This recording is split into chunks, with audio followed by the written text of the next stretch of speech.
અને આ નાની નાની માછલીઓ જે પકડવામાં આવી છે ને એને મેન આરોપી તો ભાઈ જયેશ છે, એને પકડો ને જો આ 5 થી 10 દિવસની અંદરમાં આનો ન્યાય નહીં આવે ને તો આખા ગુજરાતમાં કોઈ સમાજ આંદોલન કરશે અને હું મારા સોશિયલ મીડિયા પાવરથી આંદોલન. તો હાલ મિત્રો તમે બધા લોકો જાણો છો કે આજે 6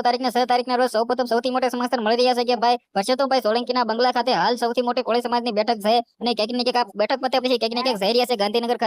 ખાતે મુખ્યમંત્રી સાથે મુલાકાત કરવા જઈ રહ્યા છે કે નવનીતભાઈ છે તેને ક્યાંક ને ક્યાંક ન્યાય આપવા માટે હાલ જે કોળી સમાજના લોકોની જે એકતા દેખાય છે એકતાને લઈને જે રીતે પરસોત્તમભાઈ સોલંકી હોય કે હીરાભાઈ સોલંકી હોય કે ગુજરાતના તમામ કોળી સમાજના લોકો હોય હાલ ગુજરાતની અંદર જે રીતે કોળી સમાજના લોકોની જે એકતા દેખાય છે આ એકતાને લઈને જે રીતે હાલ ગાંધીનગર ખાતે અજયભાઈ પહોંચવાના છે અને પહોંચ્યા પછી શું સૌથી મોટા સમાચાર મળશે, શું નવનીતભાઈને ન્યાય મળશે, ક્યાંક ને ક્યાંક તમને બધા લોકોને હું કહેવાનું છું તો આપણે ચેનલને અત્યારે સબસ્ક્રાઇબ કરી નાખો, કારણ કે તમે લોકો જાણો છો કે જે કોળી સમાજના લોકોની એકતા દેખાય છે આ એકતા ખાલી એક જ નારો છે કે ભાઈ નવનીતભાઈને ક્યાંક ને ક્યાંક ન્યાય આપવામાં આવે. જો નવનીતભાઈને ન્યાય આપવામાં આવશે તો ક્યાંક ને ક્યાંક કોળી સમાજના લોકો છે, જો નહીં આપવામાં આવે તો ક્યાંક ને ક્યાંક આવનારા ટાઈમની અંદર સૌથી મોટું આંદોલન થઈ શકે છે. તો આંદોલન લઈને ક્યાંક ને ક્યાંક તમે બધા લોકો શું કહેશો? ભાઈ નવનીતભાઈ છે હાલ ગુજરાતની અંદર સત્તામાં બન્યા છે, તેમનો ખૂબ જ સૌથી મોટો આક્ષેપ એ છે કે ભાઈ જે દરેશભાઈ છે તેમના ઉપર આક્ષેપ નાખ્યો છે કે ભાઈ તેમને મારા પર હુમલો કર્યો હોય. બાકી તમને શું લાગે છે? વિડીયો શેર કરી સબસ્ક્રાઇબ અવશ્ય કરો, બોલતા નહીં જેથી આવા નવા વિડીયો તમારા સમક્ષ લાવો. તો આજના વિડીયોમાંથી આટલી જ માહિતી, આપણે એક નવા વિડીયો મળી.